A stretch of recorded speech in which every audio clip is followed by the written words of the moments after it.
the truth of the matter, and you said it so well, Dr. Vibe, there are countless Black, African / Caribbean students, international students who are here in our cities who are struggling.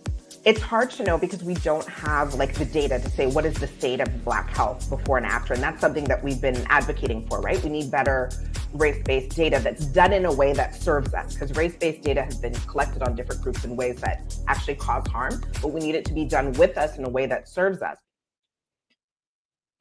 What is up, everybody? It's Dr. Vibe here, host and producer of the award-winning Dr. Vibe Show, the home of Epic Conversations, and I'm the host of Epic Conversations 2020, Best Podcast News Award winner, 2018 Innovation Award winner given out by the Canadian Ethnic Media Association. I also co-host and co-produce the only online show in the world for dads and fathers. It's sponsored by Dove Men Plus Care. And being part of that team, we've reached out directly and indirectly to over 400,000 dads, fathers, and male caregivers around the world since 2020. So I always like to say that, and as always, I like to say you're blessed, highly favored, a magnet for miracles, and a solution for someone's problem. Let's do some house stuff. As always, please subscribe to the Dr. Vibe Show on YouTube and hit the notification button. I'd like to happily say that we are now past 1,500 subscribers on the YouTube channel. And a big thanks to you all for making that happen. You can also follow me on Facebook, LinkedIn, and Instagram. Also, too, if you want to advertise your business, product, or service on the platform, please feel free to reach out to me at dr.vibe at the dr, vibeshow.com. Also, too, want to say a big shout out to Indie Soup Media, which is powered by our good friend Dr. Tachi, based out of Fort Lauderdale, Florida. Indie Soup Media, independent content creators network that's been up since about 5 months now, has over 15,000 YouTube subscribers, and almost every conversation I host, edited versions are available on that platform. So really want to encourage you to check out my content there and other independent content creators. I'm also a member of the advisory board. And I think that's it for today. We are a little bit later than usual, start time for Black Canada Talking, where Black Canadians give their points and POVs, opinions on things that are happening locally, in Canada, provincially, nationally, and worldwide. And we are blessed to have Cesar Ndema-Moussa here with us. He has just landed in his seat. Just wanted him to make sure he got in settled. So let's bring Cesar on. What's going on, Cesar? Dr. Vibe, thank you for having me. My apologies. Some heavy traffic in Ottawa on a Sunday afternoon by Innes, Ogilvy, and Blair. Those who know Ottawa understand if you have traffic there, you're pretty much stuck to go into the eastern part of town. So what's going on in Ottawa this weekend? Well, there was Carrie Vibe yesterday. Okay. That I heard of. I did not attend. It was on Patriot Island. I heard it was successful from people who were there, that there was enough attendance. And I do have some family members who did make it. So I'm glad for the success and anything that brings forward Black consciousness. Just as notably, yesterday was a celebration of the Kemetic New Year. So people of celebrating Black people celebrating the roots from ancient Egypt, from Kemet. Mm-hmm. It was the New Year 6261, and there were celebrations in Montreal, Toronto, in Europe, in Africa. A reminder to our Black people who are believers of the religions of Christianity, Islam, and Judaism, that there are other calendars, and the calendars of the ancestors long predate those of religions that came to Black people by slavery and colonization. You were talking about Cara Festa. Is that something you usually attend? And the reason why I asked that. I have attended it in the past.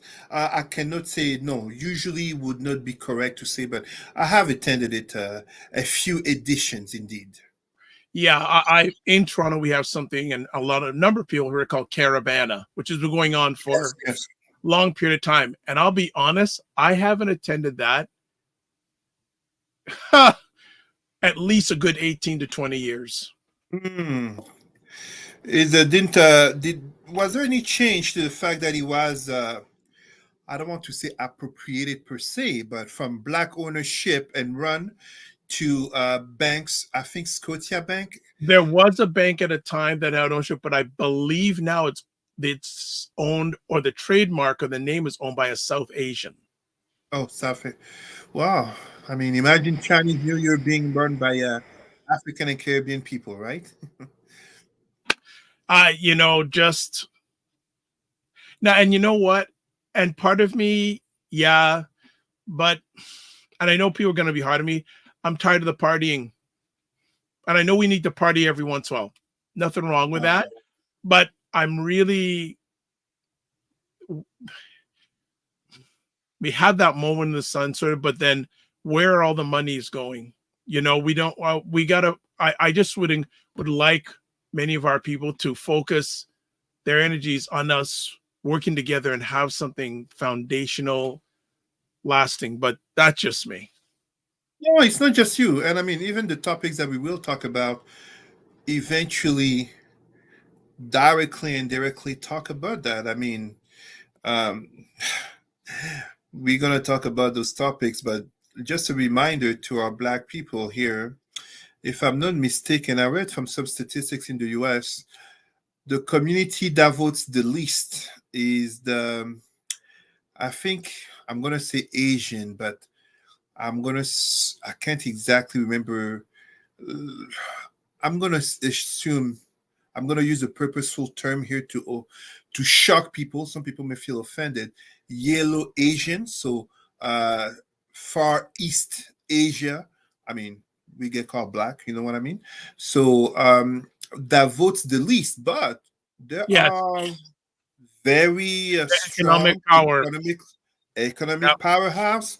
yep, Whoever comes to power, what does it matter to them? I mean, right. obviously, I'm speaking here, but I'm not one of the community. But interestingly, the same happens in France.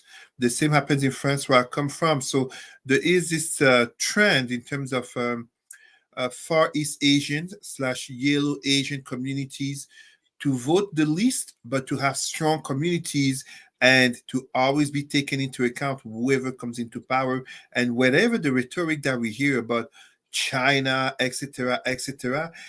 The local politicians know the Far East Asian community is a community they can't play with. I mean, there is a Chinatown in every major city, Absolutely. you know. If we 100%. think about the black part of town, yeah.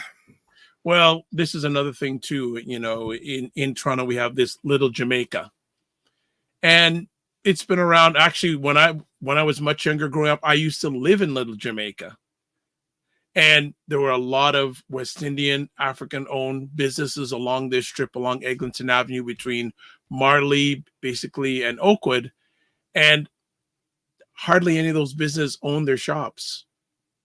And now there's a new rapid transit system development, and it's totally changed up. And I know there's a fight to you know, keep it, as much black presence as possible. But again, no ownership. Now, hey, last weekend they had a big event there. There was a celebration. There was a concert. I believe I heard there were like 30 to 40,000 people at this event. Hey, next day, quiet. Yeah, no, I can't celebrate that. I think we have to be honest amongst ourselves as black people. And I mean, I uh, I always say it, the three cancers of the black psyche. Entertainment is number one, consumerism number two, religion number three. We can't have 30 or 40,000 black people coming there to celebrate, to party and all that. But when it comes to matter of strength, when it comes to matter of unity, when it comes to socio-economical and political survival of our communities, we hear crickets, and the people who are present tend to be the same people who are always present, aka the minority of a minority. those who care, those who are activists, those who are conscious, those who reach a certain age where they start thinking about the children and the grandchildren. It's not, it's not viable as a community when basically you are the loudest, you are the ones who pray the most, you are the ones who are the most seen visibly in entertainment, the flashiest, and yet, rightfully, you are the ones who complain the most about racism. You are the ones who complain the most about, prejudices, etc., etc. You're the ones who are too often at the bottom of statistics, but you're the ones who are the most present when it's time to party. It's there comes a point where we can only point the finger so many times at others while still denying that most fingers are actually pointed at us. 100%. 100%. 100%. Well, you know what? It has been, usually Sundays are a quiet day. Usually, and I kind of say it one more time, usually, but this Sunday is going to go down in history because Joe Biden has dropped out of the U.S. presidential race. Mm-hmm. And the funny, and I've been watching media since it happened a few hours ago. Actually, we're going to read his post on Twitter. That was at 2:13 p.m. today on July 21st. My fellow Democrats, I have decided not to accept the nomination and to focus all my energies on my duties as president for the remainder of my term. My very first decision as the party nominee in 2020 was to pick Kamala Harris, as my vice president, and it's been the best decision I've made. Today, I want to offer my full support and endorsement for Kamala to be the nominee of our party this year. Democrats, it's time to come together and beat 45. Let's do this. So, Cesar, where were you when you first heard this, and what was your immediate reaction? And maybe you've had some time to think about it deeper. Let's go. I was actually washing my car. I'm home.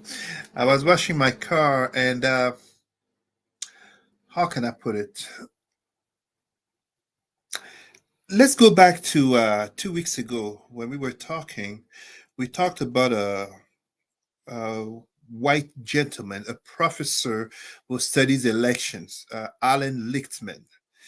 And he said something very interesting, which actually addresses both our main two topics in terms of the Republicans lacking principles, but the Democrats being spineless.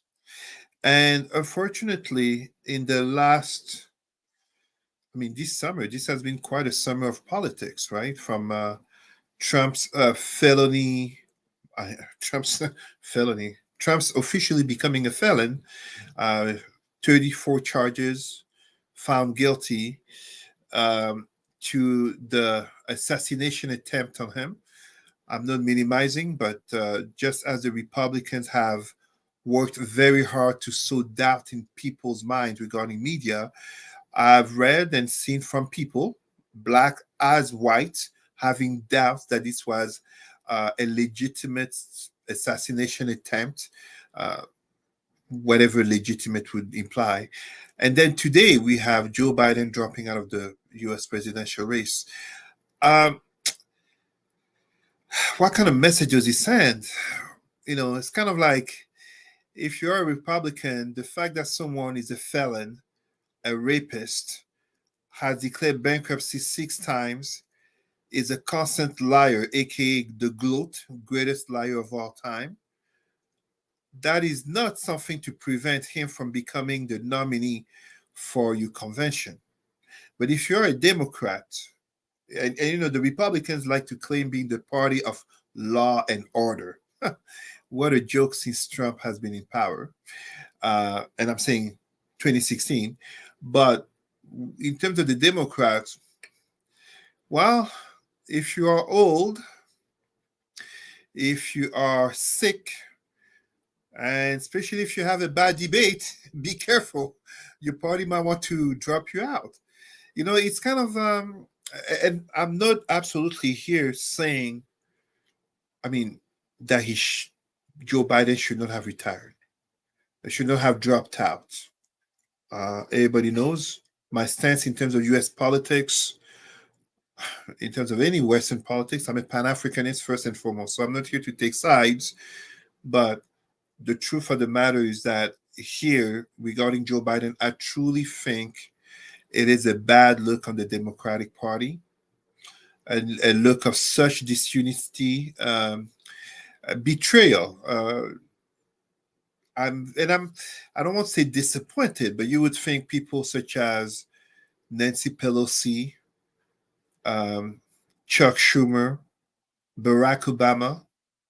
I didn't hear about the Clintons before, but you should have put unity behind the president, the head of your party, and let him decide on his own to drop out instead of giving this borderline Shakespearean drama. And I'm really saying Shakespearean because as he dropped out of the race, it's like he couldn't catch a break since that bad debate from then until uh, getting COVID, and in between, Trump basically gets his Florida document case temporarily tossed out.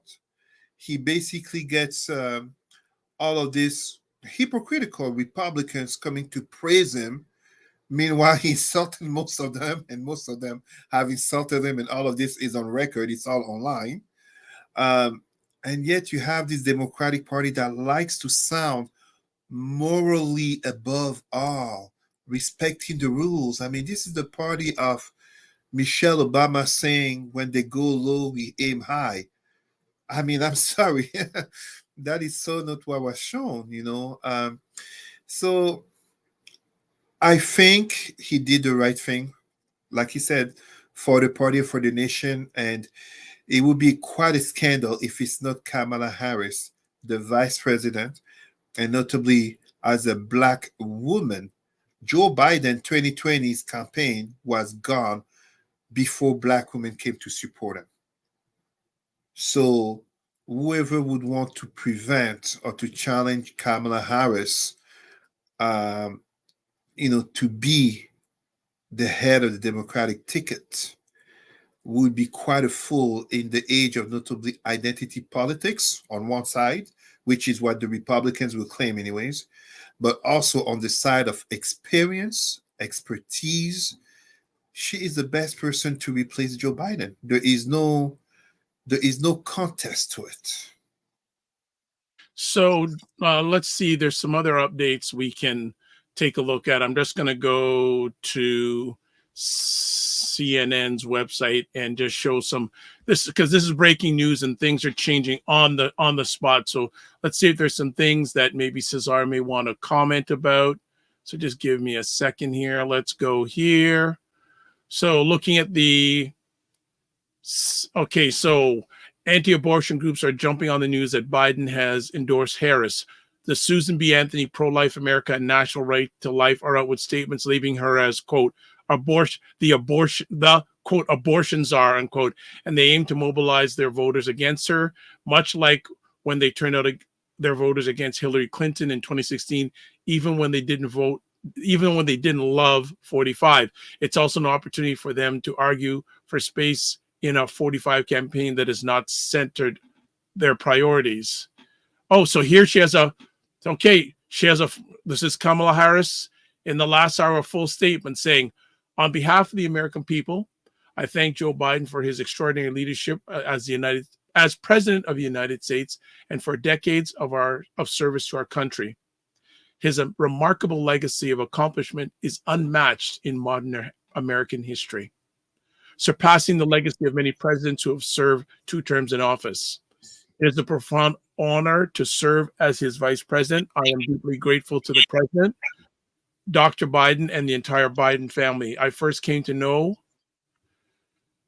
President Biden through his son, Beau. We were friends from our days working together at attorneys generals in our home states. As we worked together, Beau would tell me stories about his dad, the kind father and the kind man he was.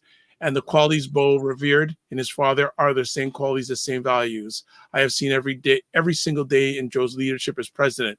His honesty and integrity, his big heart and commitment to his faith and his family, and his love of our country and the American people as a whole.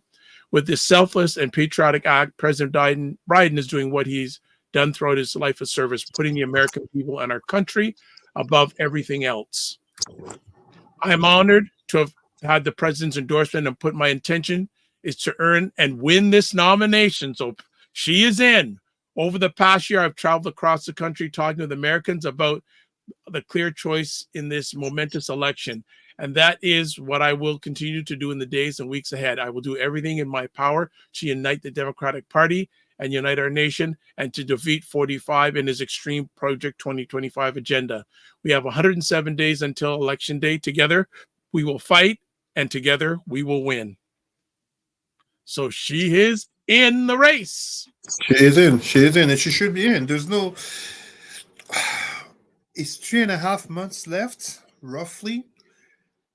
And yet, but I mean, on a very positive thing, this changes the news. This changes the hype regarding Trump, because Trump was pretty much, I mean, and that's what Trump does, pretty much sucking out the airtime, and now it has shifted back to the Democrats, but in a positive light, instead of just negatively talking about Joe Biden health and who's going to replace him. I mean, in a way, the way the Democrats did it, however, is I would say unfortunate in the sense of quite disrespectful to senior citizens.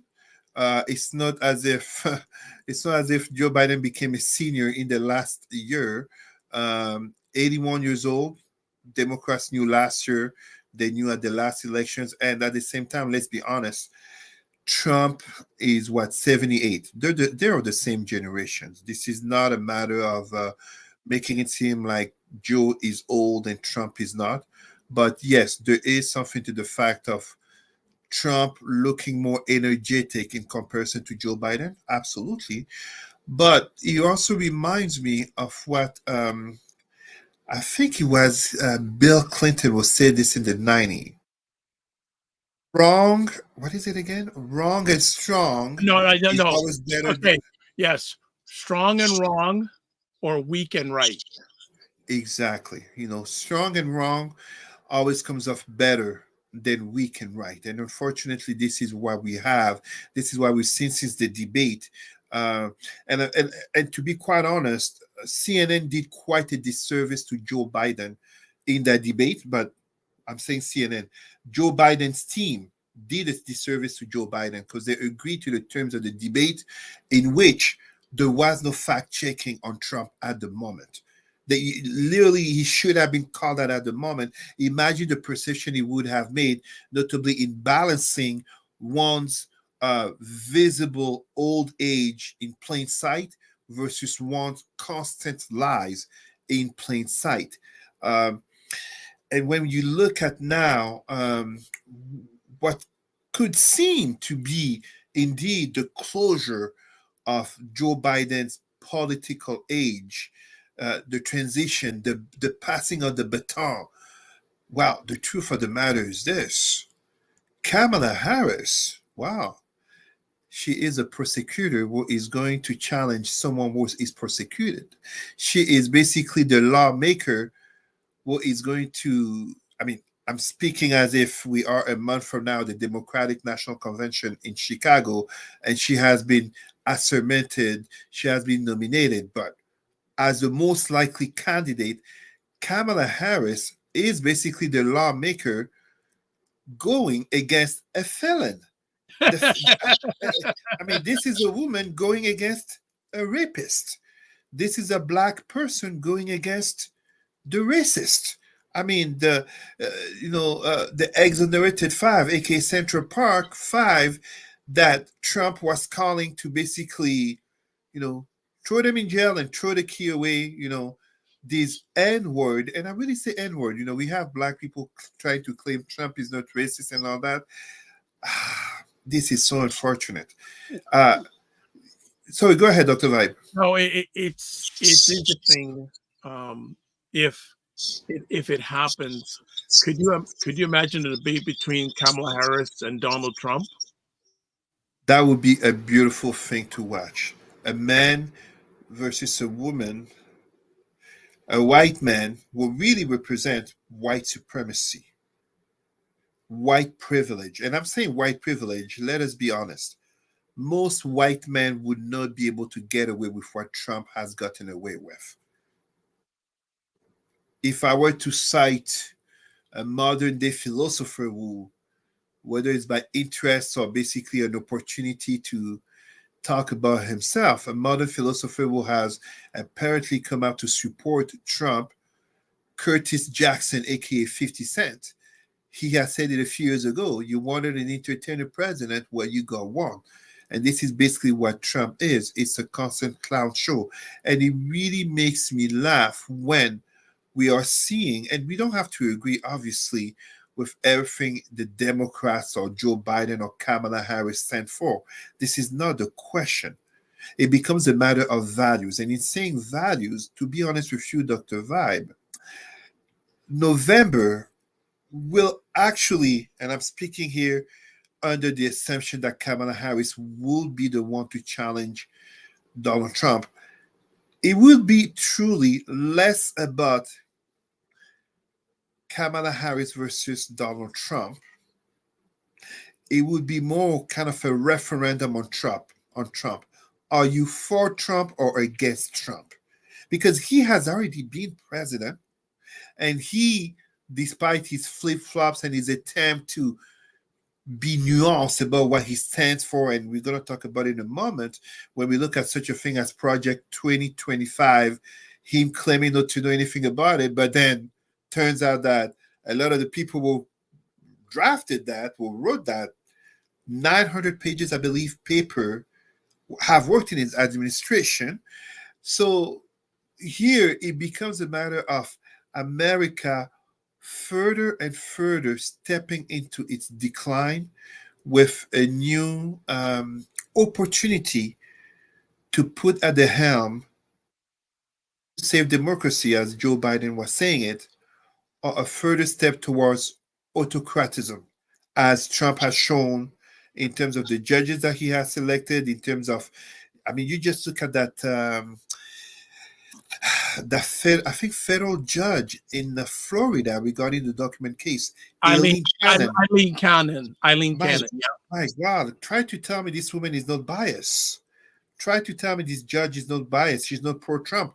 More and more articles are clearly saying it.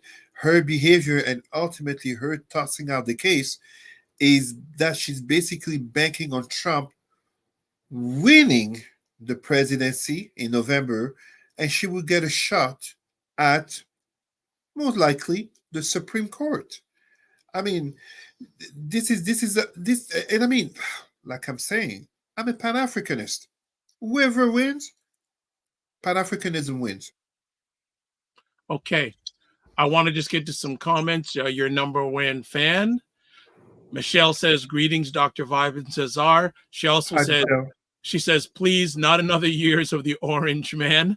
But I want to focus back, because we're going to talk about the Republicans after the break. I want to focus on the Democrats a little bit. First of all, do you feel they'll nominate her as their representative in a not too congested manner?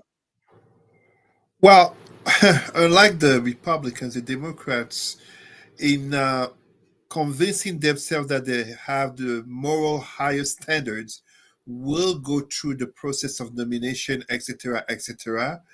The question is, who will have the courage and borderline the audacity, allow me to correct myself, the caucasity, because it will be a white person.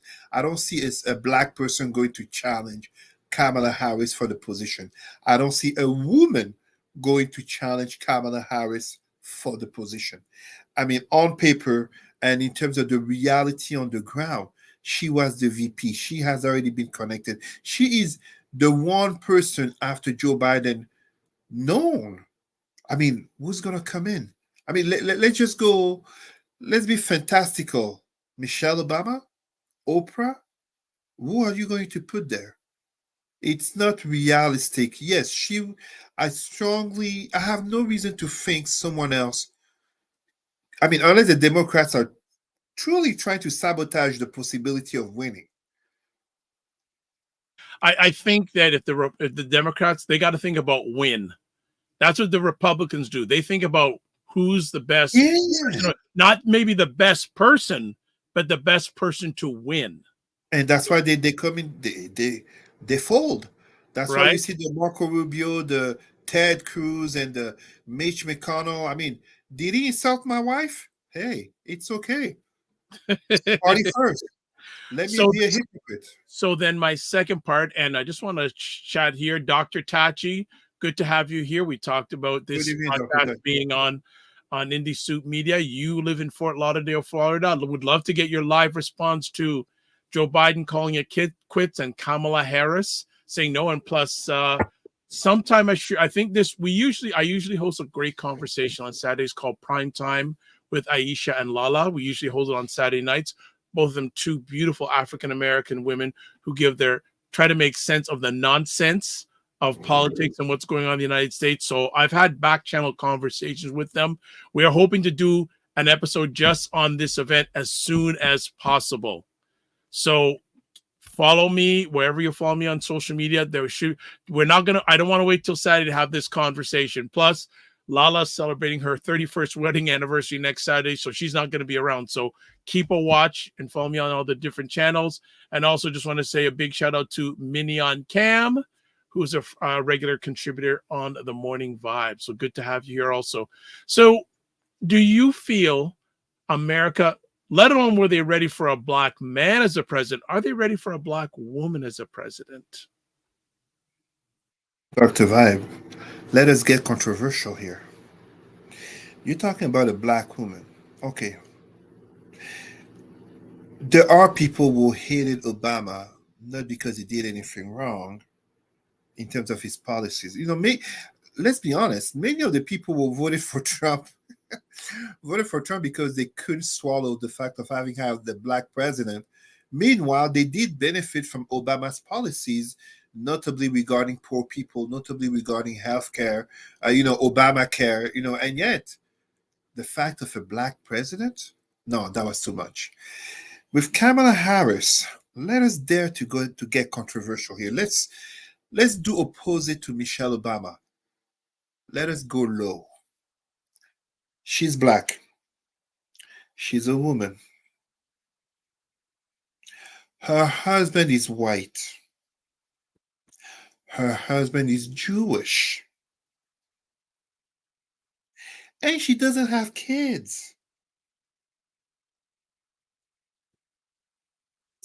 Identity markers, there are people for each one of them, and you combine the intersectionality of them, there are people who will not vote for her simply because of who and what she is. That's it, that's all. Is America ready for it? America was not ready for Barack Obama.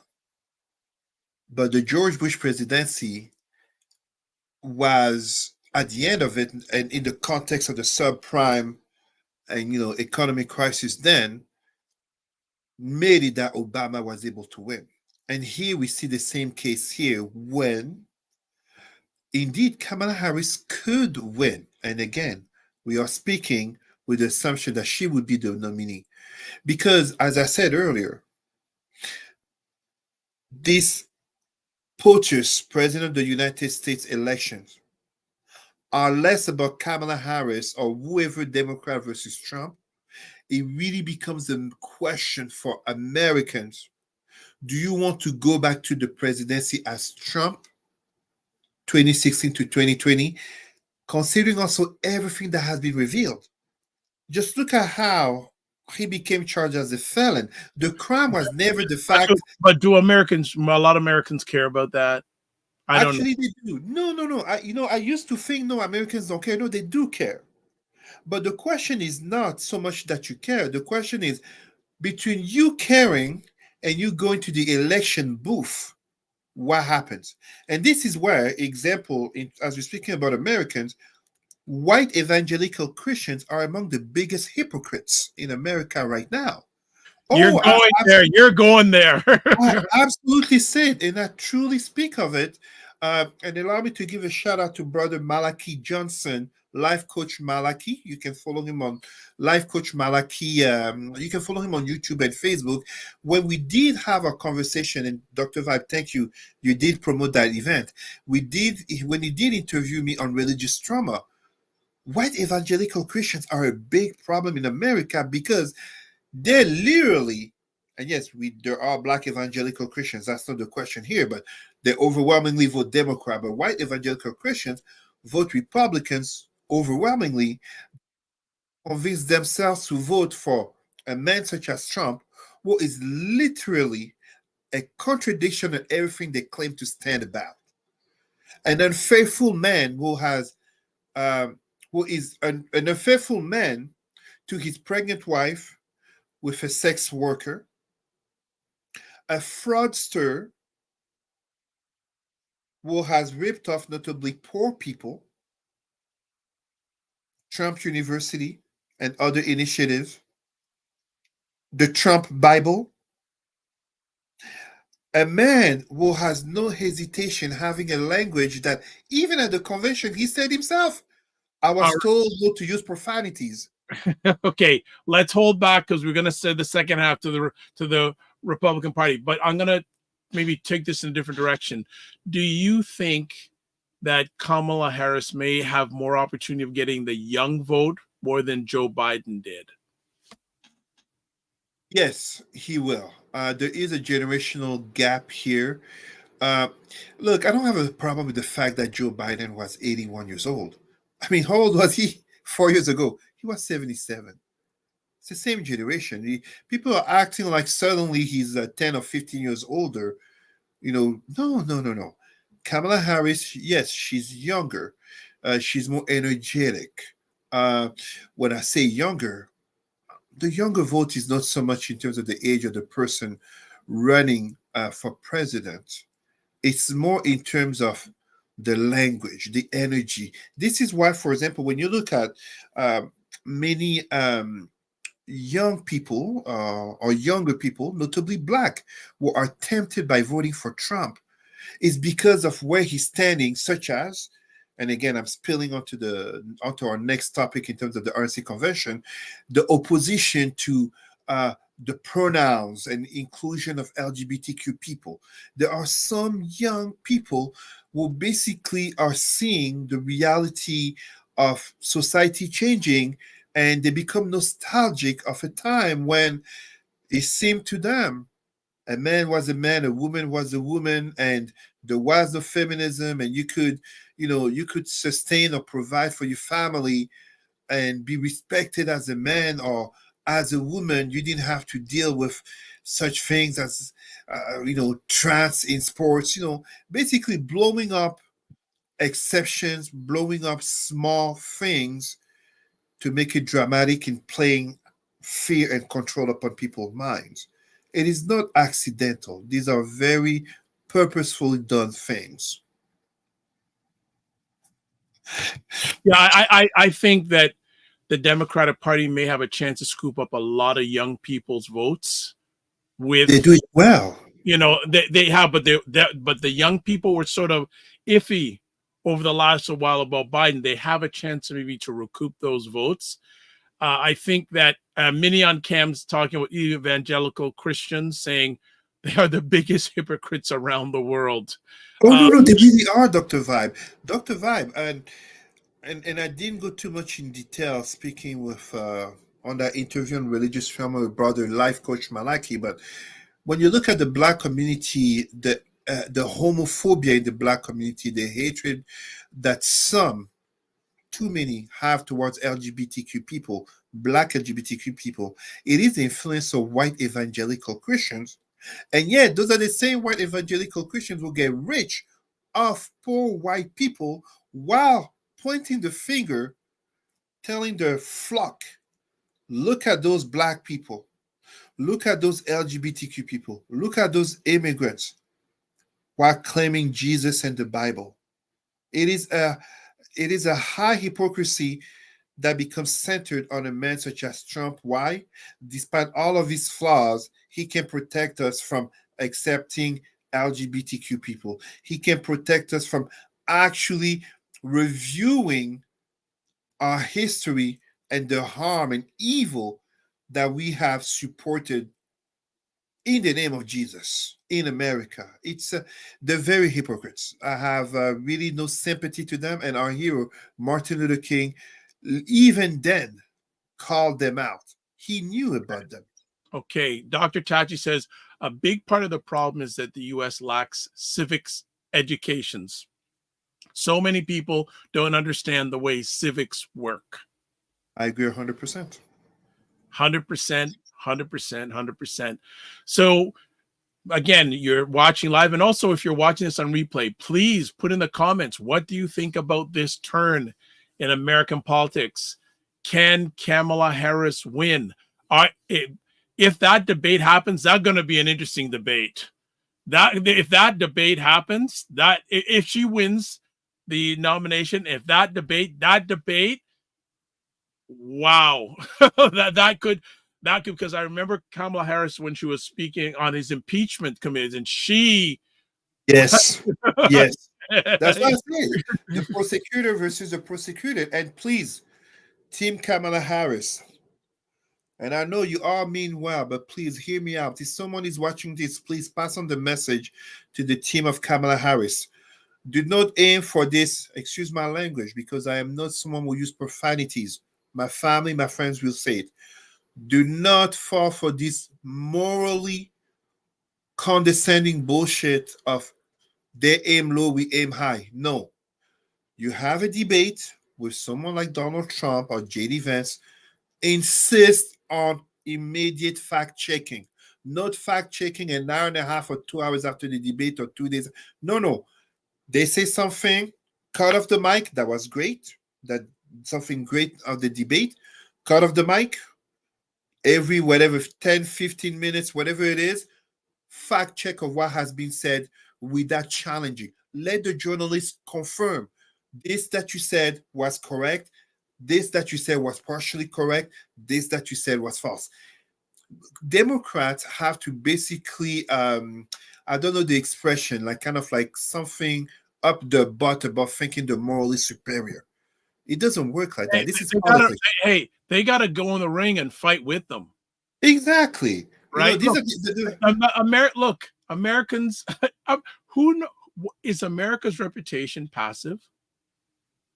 America likes to think of itself. And please, American people, if what I'm going to say offends you, that's a good thing.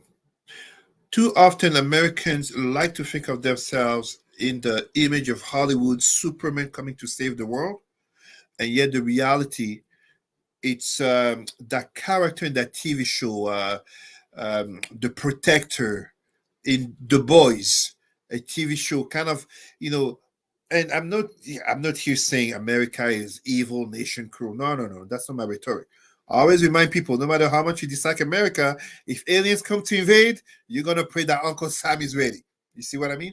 But we have to recognize that in the polarization of politics that we're dealing with all over the Western world, but truly all over the world, you cannot have one side that has no qualms about lying, cheating, deceiving, etc., and having someone such as Trump, who is so morally reprehensible that even far-right parties in Europe look at it that, can we go there? That's extreme even for them. And you can have people on the Democratic side who want to come in there as sheep. Joe Biden, yes, did defeat Trump in 2020, but there was a COVID context as well. Here, if we are to have Kamala Harris, 91 indictment, 34 guilty, he's a felon. There is so much baggage. If Trump was a black man, we know he would never had it. Okay, let's hold it off because I know you want to get more into talking about the Republican Party. One other little fact. It was, I think, talked about that Joe Biden only wanted to run for one term originally. Originally, yes, He was yes. a one-term president. So maybe the only hiccup for the Democratic Party is Mr. Biden said, "I'm only doing one and done. I'm only doing one and but things have changed." So Dr. Tachi says, exactly, they aim low, we throw rocks. Yes, And yes, do and that that's more. the spirit. That's the spirit. This is not a matter of morality or philosophy.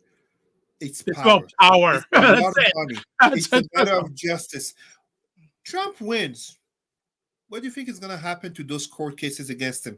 But Let's stop. please, Let's stop and save it for the other half. Let's stop for the other half. Okay, we're going to yes, stop because Cesar is jumping in, jumping back and forth about 45 Republicans. Let's just take a break and he can go all in with the Republicans. All right. So we're going to take a quick little break and then Cesar is going to go in on 45 and the Republican Party. So hold tight for about a minute and a half and we'll be right back on Black Canada Talking. Joe Biden's out.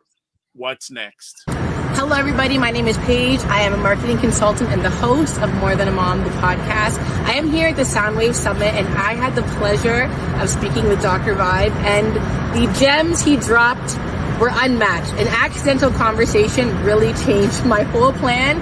And if I had him 3 years ago when I started my consulting career, it would have made a major change. The biggest thing that I learned that I'm taking with me is understanding that I do not have a show, I have a solution. And I think that's something that's not talked about enough.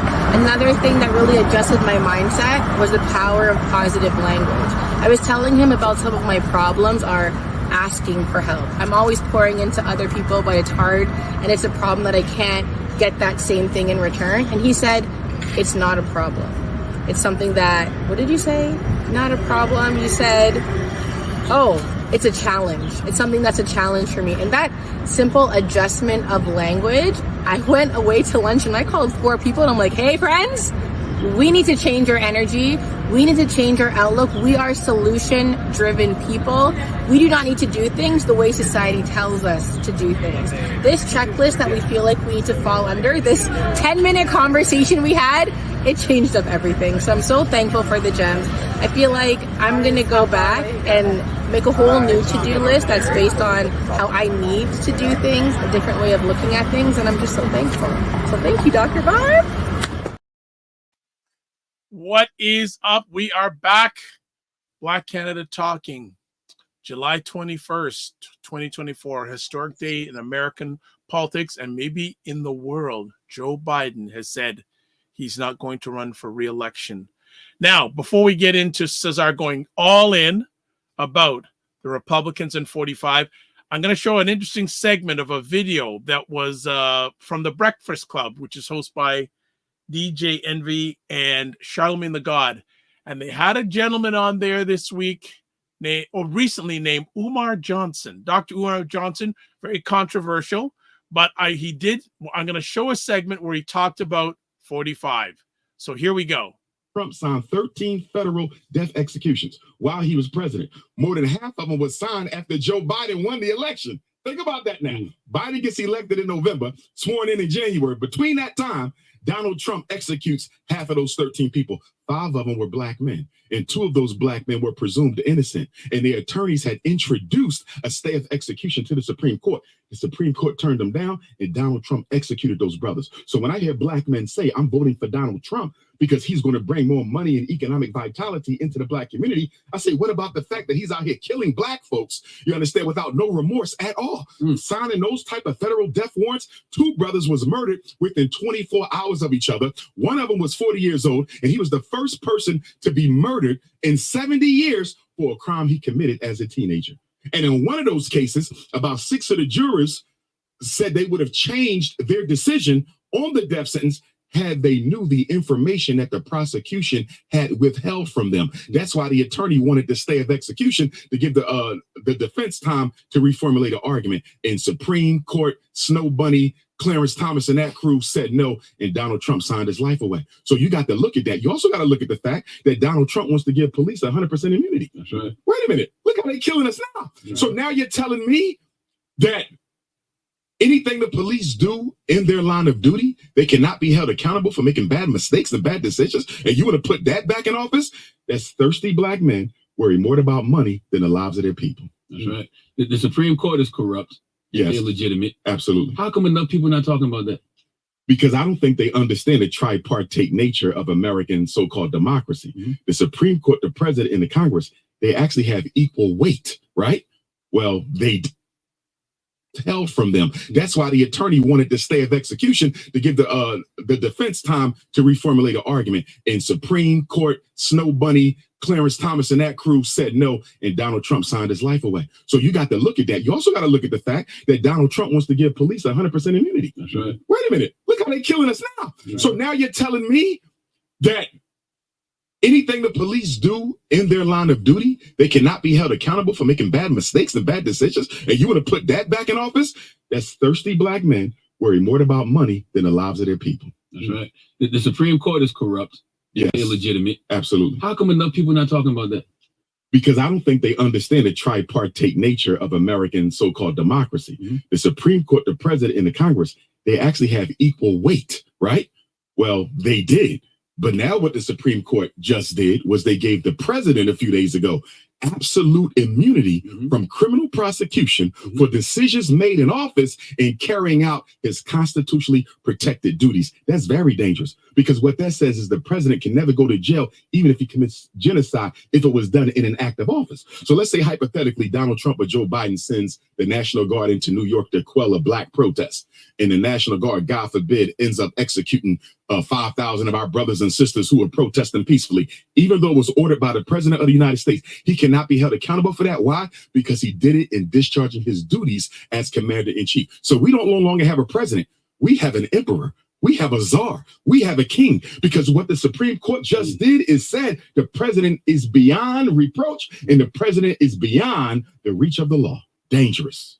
Yeah, and I feel like enough people aren't having that conversation. They're not having that conversation. It's weird to me. Like I understand, talking about Biden and his bad debate performance. Yeah. I get it. Yeah. I even understand talking about Project 2025, even though it's a hypothetical. But this is happening now. Yes. And nobody's having the conversation. And for black folks, it don't matter if it's Trump or Biden.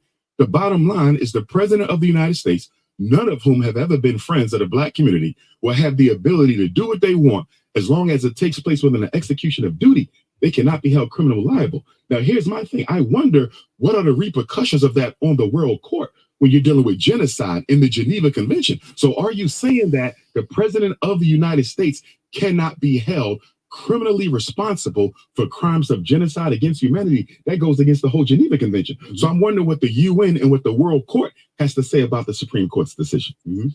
What are your thoughts on Donald Trump currently? In particular, the agenda that is Project 2025. The Project 2025 reminds me a lot. Remember the Newt Gingrich contract on America back at the turn of the century? It kind of reminds me of that. It is very dangerous, but when I look at Project 2025, a lot of it is already being carried out. So they want to eliminate the Department of Education. I think we talked about this probably my first visit to the Breakfast Club, where I spoke of how the U.S. Constitution does not give your child a right to an education. The word education is not in the Constitution.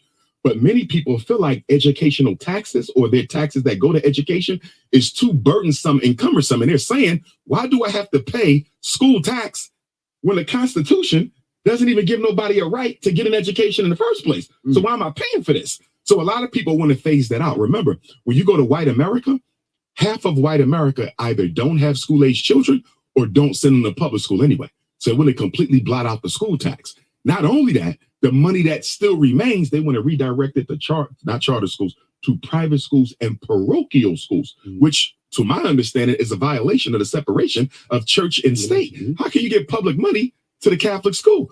But that's what they want to do. They also want to shut down Social Security. They also want to completely eliminate all diversity, equity, and inclusion laws and bills. But I got to say this, though, because the Democrats are pretty hypocritical, because when you look at what Governor DeSantis is doing in Florida, and when you look at the fact that you got 18 states that have already passed laws to eliminate all diversity, equity, and inclusion program, that's a third, right? Why aren't the Democrats pushing back against it? President Biden was reportedly stated that he will not push back against the Republican effort to eliminate all DEI programs. So doesn't that make you complicit in the removal of the DEI? See, what the Democrats do that black people tend not to catch on is they'll let the Republicans play the bad guy. That's right. Because they can't afford to lose the black vote. So although we don't support DEI ourselves, we're not going to be the ones to front this. We're going to let DeSantis and the other mavericks go out and do this. But guess what? We're not going to push back against it. So it looks like it wasn't us. It was you, because silence in the face of injustice is complicity. And that's why, as far as I'm concerned, the Democratic Party and the Republican Party are two wings on the same bird. And the one question we never have: when are we going to organize the black vote before we vote? That's right. If you notice, everybody tells us to vote. The politicians, black businesses, the fraternities, the churches, vote, vote, vote. The Urban League, the NAACP, Congressional Black Caucus, vote, vote, vote. Why do you think nobody never says organize the black vote before you vote? So we vote as a block. So politicians know we're doing this as a people. You know why? If we voted as a block, Envy, we could hold people accountable. See, if I vote as a block, I can hold Eric Adams accountable. I can hold Brandon Johnson accountable. I can hold Kamala Harris accountable, because she know we went to the polls as a people, united in oneness. But when you vote as individuals, schizophrenic, disorganized black votes, who you gonna hold accountable, Envy? The man can do what he want. You voted alone. You didn't link your vote with nobody. What can you do to me? You say you go to Joe Biden, what you gonna do about police genocide? What can you do to me? You voted by yourself. If you notice, political power is all about mass organization. If you're not organized, your vote only matters to the person you're electing. It'll never matter to us. Why don't you think we have? I'll stop it right there. Okay, but he was on for an hour, and there's a whole bunch of subjects covered, and I was only going to let it run for a few minutes, but I thought it was so good, I just let it run. So that's fine, and it really reconnects to what I say all the time. I don't do left-right politics. I'm a Pan-Africanist, because ultimately, the policies of either parties, to what extent are they truly beneficial to blacks? Yes, on the surface, Democratic, Democrats, socialists, the left being in power seems to benefit black people. But in reality, when you see such a thing as DEI, I mean, I just give you an example. 2008, I worked for the Obama election in Michigan, International Corps of Volunteers. But I always reminded people, I'm here to help to elect the first black president of the United States. Enough to think he's going to have a black agenda or pro-black agenda per se. What was Obama's biggest regret out of his presidency? Going on a mission with Tony Blair of Great Britain and Nicolas Sarkozy of France to depose Gaddafi. Over 10 years later, all the terrorism in the Sahel region of Africa, basically all the terrorism that has killed thousands and thousands of Africans, dark-skinned black people like us, that has come from there. Obama said it himself. That is his biggest regret in terms of international foreign policy. Yeah. Okay, let's get to our other conversation topic today. Cesar has jumped back and forth, He can go all in now. 45 from the assassination attempt to the Republican National Convention and Project 2025. Go for it. I'm here. I had lost the connection for a moment. No, I'm just saying, would like you to talk about 45 from the assassination attempt to the Republican National Convention that just ended and Project 2025. So you can go all in now. Well, let's start on a light note. First of all, an assassination attempt is nothing to make fun of. It's nothing to take lightly. I absolutely do understand people, notably, let's say, anti-Trump people who are suspicious of whether it was a true assassination attempt. Don't get me wrong. The Republicans, and notably Trump, have worked so well for many years to sow doubt into anything reported by the media. It's only fair that they get that kind of logic thrown back at them. However, can I just interrupt before you go any further? Now, they are the same people who thought January 6th was nothing. Right? So, but you're not hearing anything, and I'm just playing both sides of the fence here. There you There are go. many people of the Absolutely. Republic said, "Oh, that wasn't harm. No, they were okay." So Continue. they become complicit in the fact of many people who don't believe this assassination attempt was real. Now, in terms of the convention, it's important to mention uh, Donald Trump and the Republicans, they might owe some copyrights to uh, to Nelly. Remember how back in the early 2000s, Nelly always had that band-aid, and now you have some people at the Republican convention having the guns to the ear. Like, I'm sorry, but that's cult thing. That's a cult. it's a I was laughing when I saw that, and it's like, uh, solidarity to the dear leader. We sympathize with you. We come in, but let's face it, Christians were the cross. So no, it's a cult thing. Basically, what you see at the convention, there are so many elements to talk about. I mean, I'm just gonna I'm not even saying them in priority, but what was Amber Rose doing there? Amber Rose, oh man. When a friend sent me the video of her speech, I stopped at do your research. I was like, okay, enough. And then I find out Amber Rose apparently is involved in some scams involving crypto money. And basically, there is this video of a white woman debunking Amber Rose's presence in terms of her basically hoping Trump becomes president in order to avoid the prosecution that would send her to jail for some serious scamming of people. When you look at other people being the hypocrisy of not only the Marco Rubio and Ted Cruz and Mitch McConnell. I mean, you literally are there shaking the hand of a man who very publicly, this is not it's small circles, very publicly insulted your wife, insulted your family, insulted your roots. Uh, you know, Republicans lack principles. The so-called party of law, order, and God, they lack principles. They have no principles. They don't care. It's about power. And with a man like Trump, I mean, if you really read it, Trump would fit.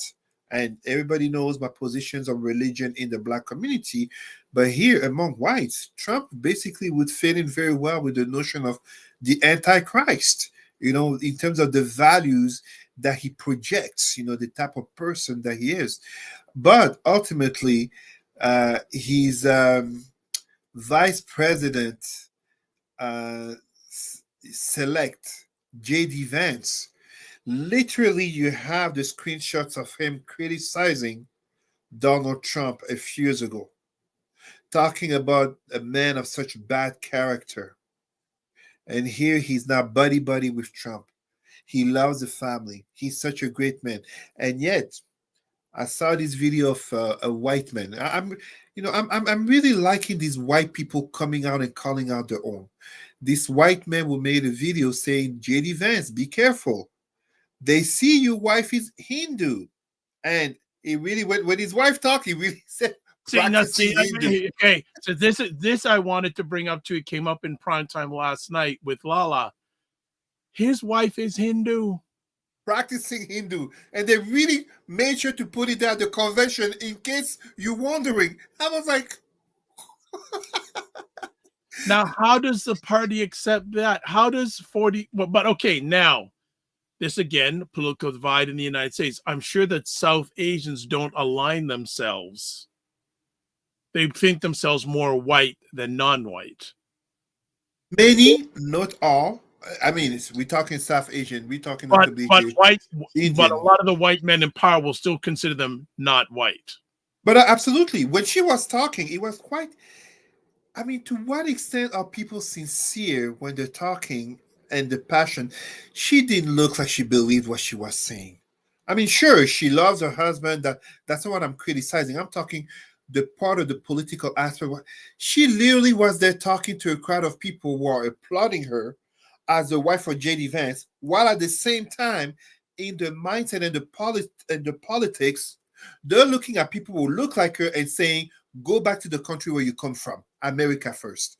Because when they're saying America first, when they're saying stop abortion, they're not, they don't care about brown people. They're like, go back to your country. This is really what it's about. So you literally have this white man in his video talked about how J.D. Vance is actually an atheist. He's not a true Christian. He's a convenient Christian. He has an Indian brown wife and he has biracial mixed children. Look at the crowd. Look at the videos of the crowd. How diverse was it? It was like a blonde hair everywhere. And, it was so what? Homogeneously white.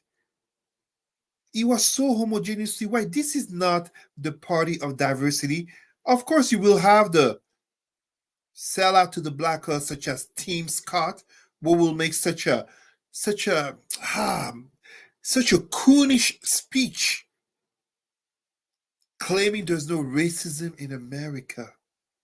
Of course, he has no choice but to say that, and we have such politicians as well here in Canada who will deny black politicians who will deny the existence of systemic racism because of their own interests.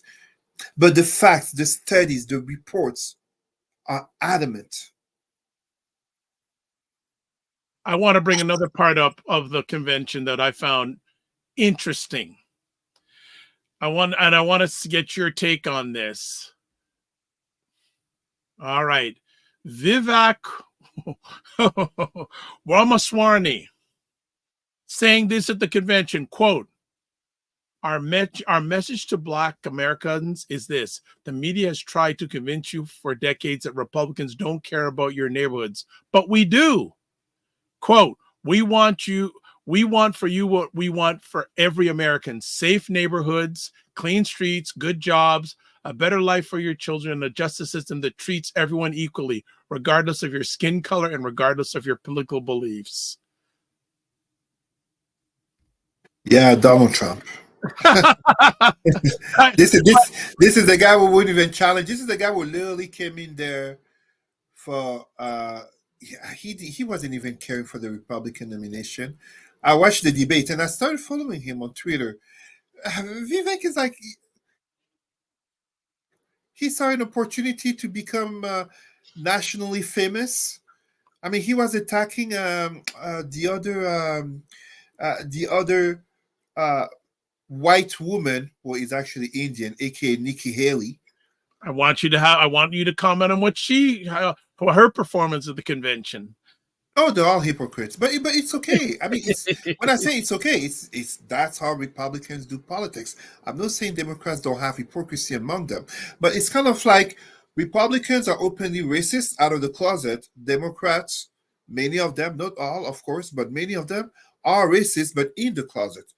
No, Nikki Haley was a pure hypocrite. I mean, someone said it, an analyst said it, where you gotta be the contrast of people as Marco Rubio and Ted Cruz is that you got to go back to 2015, 2016 to hear what they said about Trump. They were speaking truthfully on the views of Trump. Really? What's his name?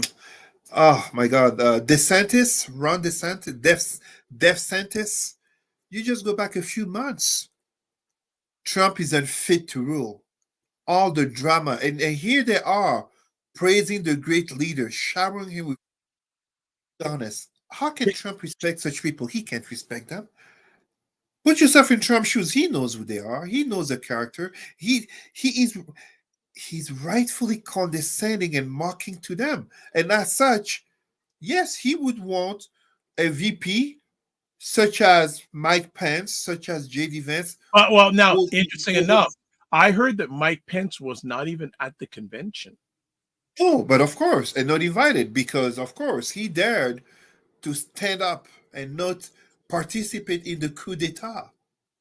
In the coup d'etat in 2020, he refused to follow the orders of the great leader. And, you basically have your convention where people coming to praise the love and Hulk Hogan will basically, I mean, Hogan is a racist. How many cases do we need of black women coming or whatever recorded leaks, even though we may have black wrestlers coming to say, no, he's not racist. Listen, we have far too many black people, and I can include here people such as Mike Tyson and, how do you call 50 Cent, saying that they stand with Trump and this and that. It's a matter of values. It's basically people, whether we're talking about the elections, but we're also talking about the workplace. We're talking about the family, in your homes, in your circle of friends. Would you want to associate yourself with? Progressive, more inclusive, addressing, issues of diversity and equality in our society, in our changing societies? Or you want to be conservative, aka going back in time? Going back in time to before 1960s, before the civil rights for black people, before the second movement of feminism and sexual liberation, before LGBTQ advocacy, and even because we're having someone like JD Vance talking about the white collar. The man is a millionaire. The man went to Yale. He does not speak representing the average white person who was struggling to pay the bills. That is not his reality. I even read that it's a lie, the story about his mother being a drug addict. Yes, she was, but not a drug addict out of poverty. An RN, a registered nurse, will become addicted to medication within the hospital context. I do not know. I'm saying very honestly, these are things that I discovered online as I'm educating myself further on this. But ultimately, it's a matter of value. And this is why we see on the Republican side so many of them flip-flopping. Amber Rose slut walk. Amber Rose will basically has publicly her sexual practices with Kanye West.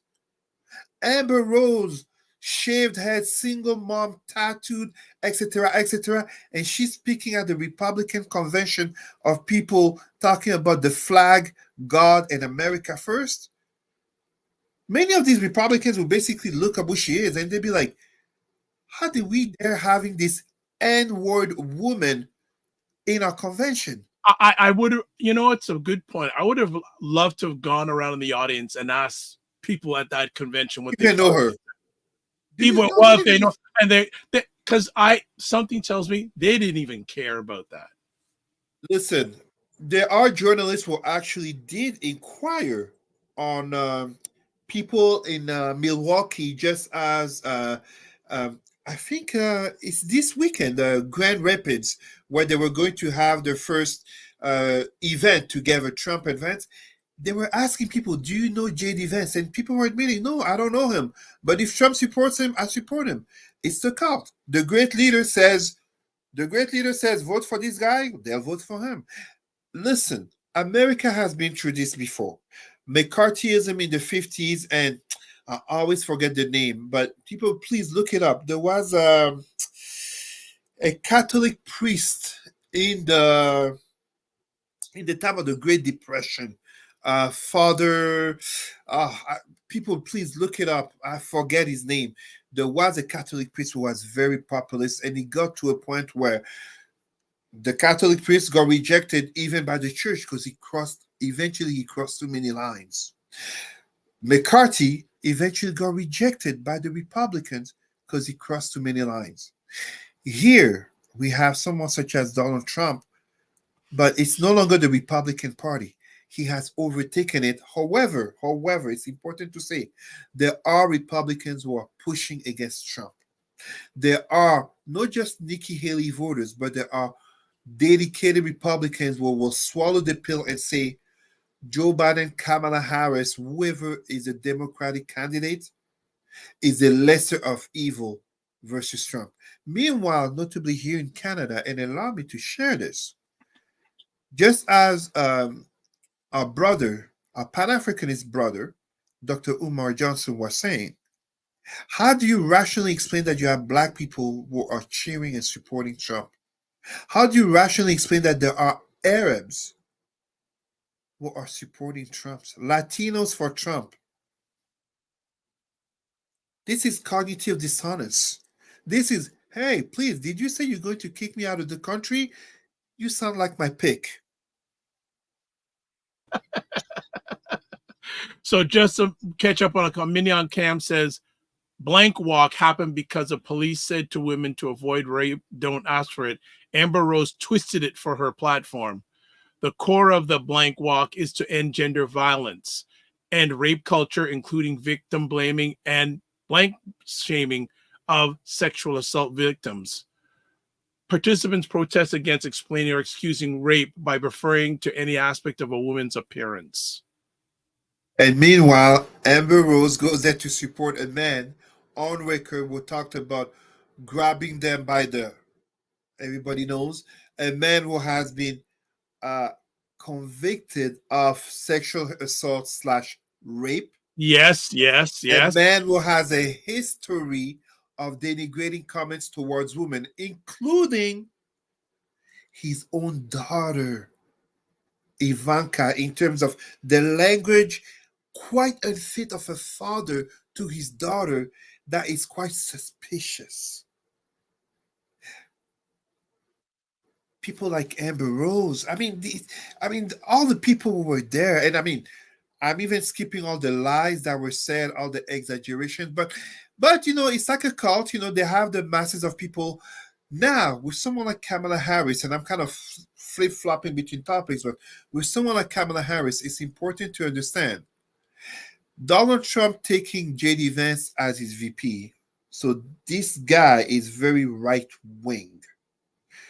The whole Project 2025, kind of reminiscing of, as my daughter was about to be born in 2021, I wanted to brush up on my gender studies from university, and having delivered conferences on women's rights and sexism and misogyny. I'm like, let's make sure that we are current. And I watched, I think I shared this before with you, Dr. Vibe.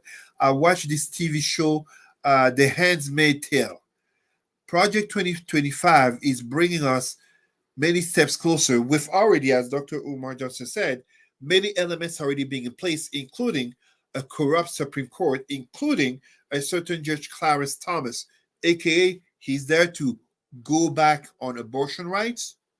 Let us go back on interracial marriage and see what he will do regarding his white wife. Let us dare to have that conversation, because white supremacist Project 2025, and I'm seeing some blacks. Apparently, it is estimated that 13% black men might vote for Trump because of the disenchantment regarding Biden and the economy, etc., but also for others, opposition to LGBTQ rights and DEI, etc. I don't think people grasp, and again, I'm not a Democrat. I don't partake in the left right dynamics of Western politics. I'm a Pan Africanist. But the worst fate for my black people, America will be like any other empire. It will fall, it will crumble. Absolutely. But in terms of my black people, this is the Republican Party that has a long history of anti-blackness. And please, I already see some people who are going to come claim Lincoln was a Republican. This Republican Party, Republicans and Democrats pretty much switched on the race question in the 60s. We could truly say in the 50s, in the 40s and 50s, FDR, Eisenhower, JFK. This is when the switch in terms of racial dynamics really happened, from desegregation in the army in the context of World War II, the 1950s and beginning of civil rights with Ike, Eisenhower, and truthfully, MLK, JFK, RFK, Robert Kennedy, not the lunatic that was trying to be elected. But have to look at it, the reality for our black people, and notably as there's, talking about police immunity. Let's be honest. A year before George Floyd happened, a black cop had killed a white woman. There was no doubt that he would get prison sentence.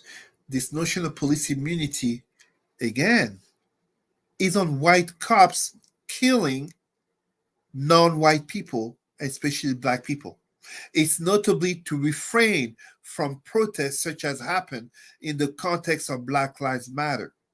And it's notably, and black people have to remember this, in preventing the rise of the Black Messiah, the next Fred Hampton, the next Stokely Carmichael, the next Louis, the next MLK, the next Malcolm X. Black activists are very scary to white supremacists.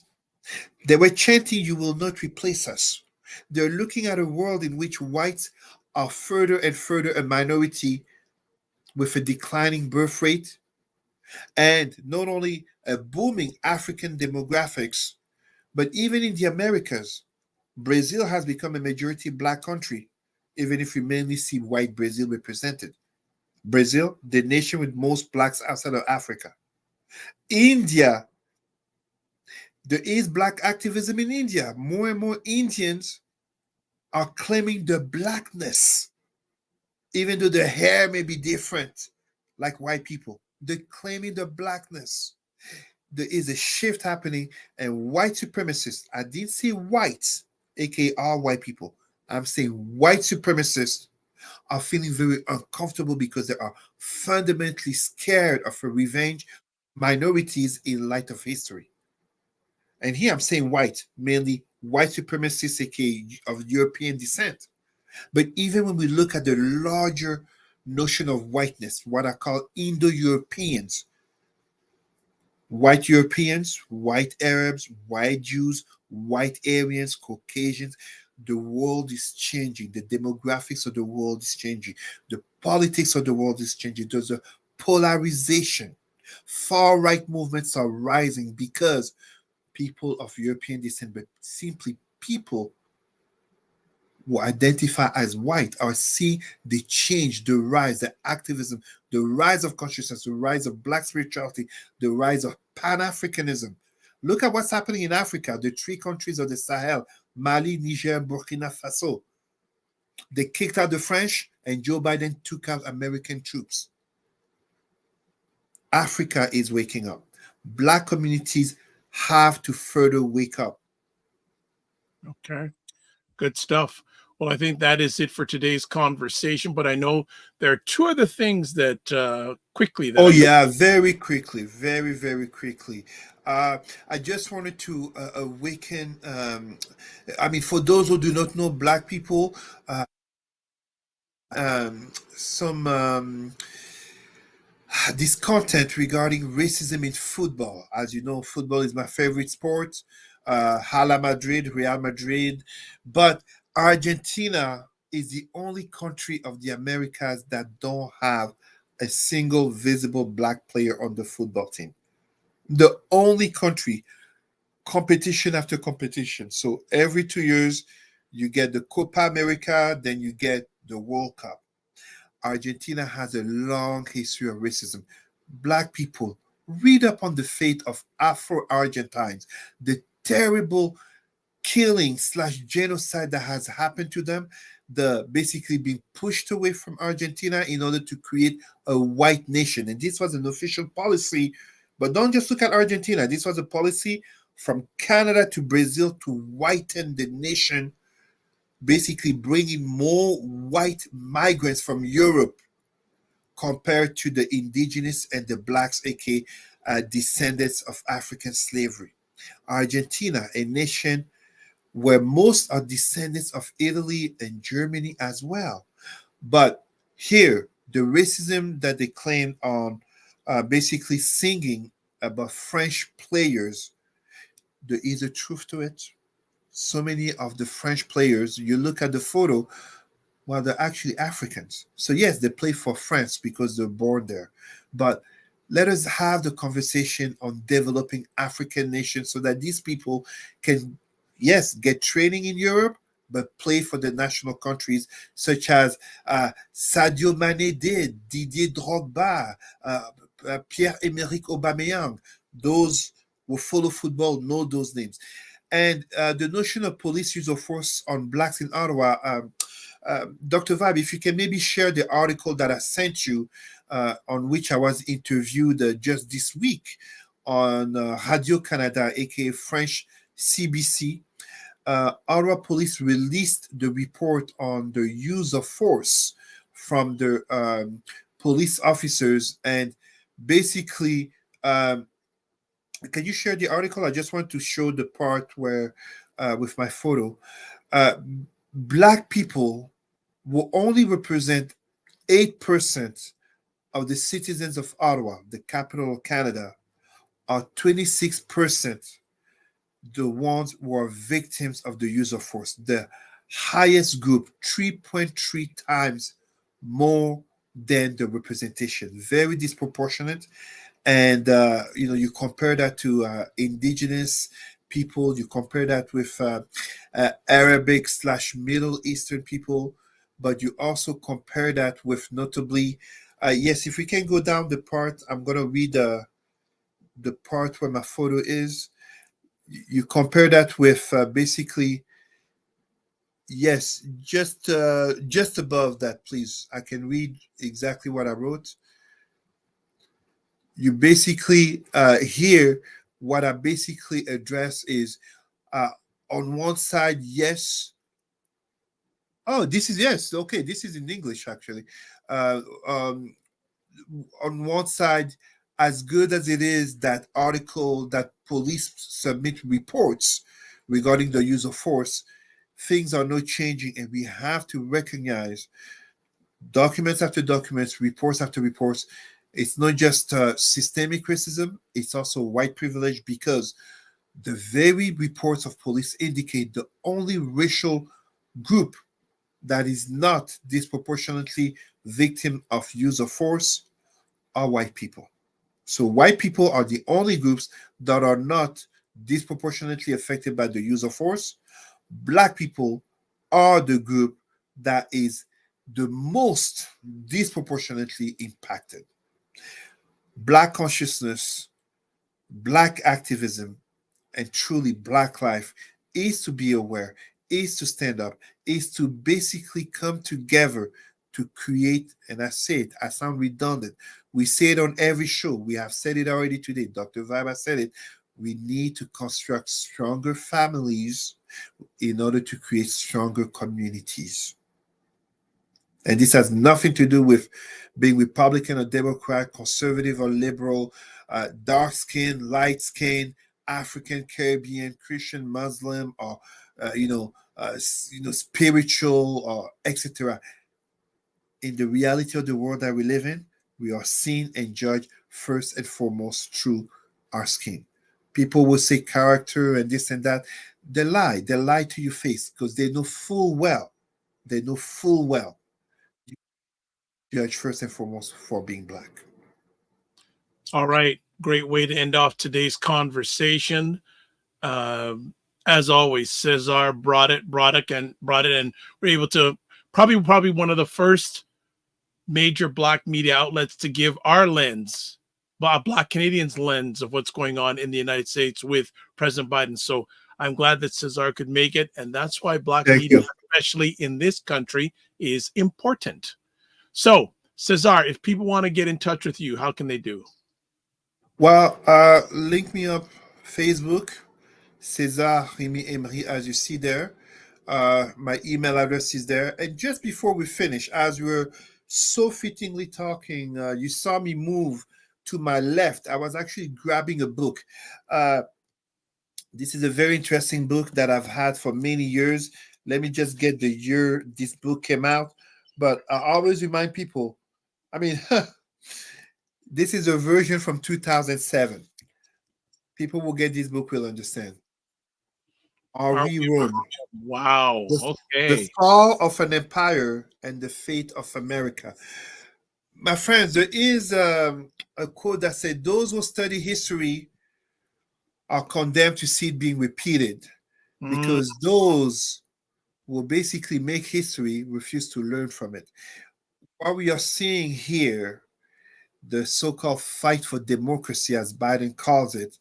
But, Trump claiming he's fighting for people's freedoms and rights and actually protecting democracy. This is Caligula. This is Nero. This is Caracalla.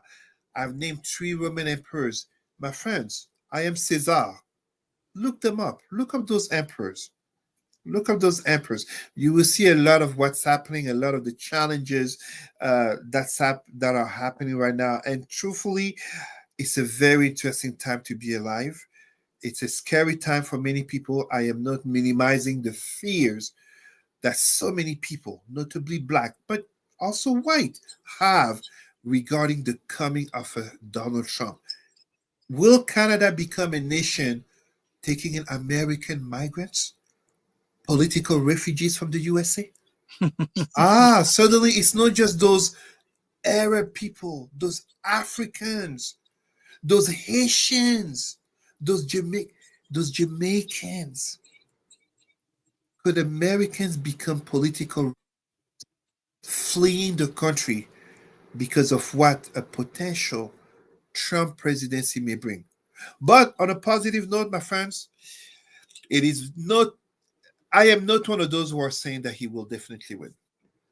There's a lot of time left, and the only thing he can absolutely be sure of is the MAGA vote, 25 to 30%, but you need 50% to win. 50.1%. Oh, not necessarily. The way they have There is a electoral Supreme college. Court. There is a Supreme Court. Oh, Yeah, yes. and, and don't be surprised. That's what happens. Where just as Gore in Yes. 2000, but even Hillary Clinton in 2016, winning the popular vote but losing either at the Electoral College or losing in the Supreme Court. And this Supreme Court, the Supreme Court has already shown it is corrupt. It is not a balanced BA. It is not a balanced. It is not a biased. No one governs them. No one governs them. They govern themselves. They govern themselves. Yeah. All right, my man. As always, thank you. And always to you and your family. Don't just manage your time, manage your energy, and remember to give yourself grace. Take care, my brother. Thank you as always. All right, family, we are done. What an epic conversation. But hey, that's just par for the course. That's what we do here. So let me just get something going here. There we go. We'll put it at the bottom. So a few things before we exit today. First things first, subscribe to the Dr. Vibe Show on YouTube and hit the notification button. And continue. So next level is 1,600 subscribers. We just passed 1,500. 1,600 is next. Also subscribe to the Dr. Vibe Show on Facebook, LinkedIn, and Instagram to advertise your business, product, or service on any of the platforms I'm a part of. Please feel free to email me, dr.vibe at the drvibeshow.com. If you want to get in touch with me, website, the drvibeshow.com, YouTube, Facebook, and LinkedIn, the Dr. Vibe Show, X/Twitter at drvibeshow, and email. Instagram at the drvibeshow, and finally, email dr.vibe at the drvibeshow.com. If you want to catch replays of this epic conversation, you can. You can catch them at the Dr. Vibe Show on YouTube, Facebook, and LinkedIn, and at the website, the drvibeshow.com, and also edited versions of this program. If you want to catch them, they are at indiesoupmedia.tv. Let me put that right there. Okay? So, as always, this is how we close out our conversations. Live your life as a dream. If you can dream, you can make it. Sometimes you have to get small to get stronger. Block assumptions, then aim bigger, aim better, aim higher, aim wider. Love, faith, and respect. Remember to give yourself grace and don't just manage your time, manage your energy. God bless. Peace to all.